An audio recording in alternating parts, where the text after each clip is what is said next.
পূর্বেও এরকম অনেকবার দেখেছি যে নবোদয় স্কুলে আপনার সন্তান দীর্ঘ সংগ্রামের পর পরীক্ষা দিয়ে পাশ করে ভর্তি হয়েছে, সেখান থেকে সে ফিরে এসেছে।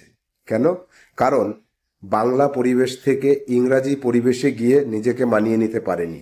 ইংরাজি বইতে যে বিষয়গুলো লেখা রয়েছে সেগুলো যদি বাংলায় লেখা থাকতো তাহলে তার কাছে একদম সহজ হতো এবং সে দারুণ রেজাল্ট করতে পারতো।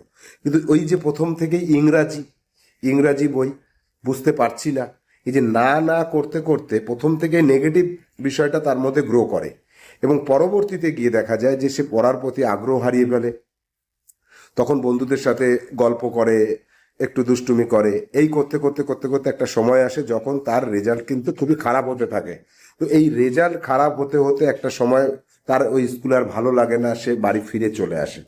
এই জিনিসটা আপনার সন্তানের মধ্যে যেন না আসে। আপনি তো আপনার সন্তানকে নবোদয় স্কুলে ভর্তি করার জন্য অনেক পরিশ্রম করেছেন, আর তো মাত্র 3টে মাস। রেজাল্ট আউট হবে কবে? মার্চের শেষের দিকে। তো এই জানুয়ারি, ফেব্রুয়ারি, মার্চ, এই 3টে মাস আপনি যদি আপনার সন্তানকে সায়েন্টিফিক ইংলিশটা শিখিয়ে তারপরে স্কুলে পাঠান, তাহলে আপনার সন্তান ওখানে গিয়ে সেরার সেরা হবে এবং সে হবে ওইখানকার ভালো রেজাল্ট করা ছেলে মেয়েদের দলের একজন। তাহলে দেরি করবেন না আপনারা। ডিসেম্বরের 20 তারিখ থেকে সাহা ইনস্টিটিউটে যে ইংরাজি ক্লাস শুরু হচ্ছে, প্রতিদিন সপ্তাহে 6 দিন রাত 7টা থেকে 9টা পর্যন্ত ক্লাস হবে।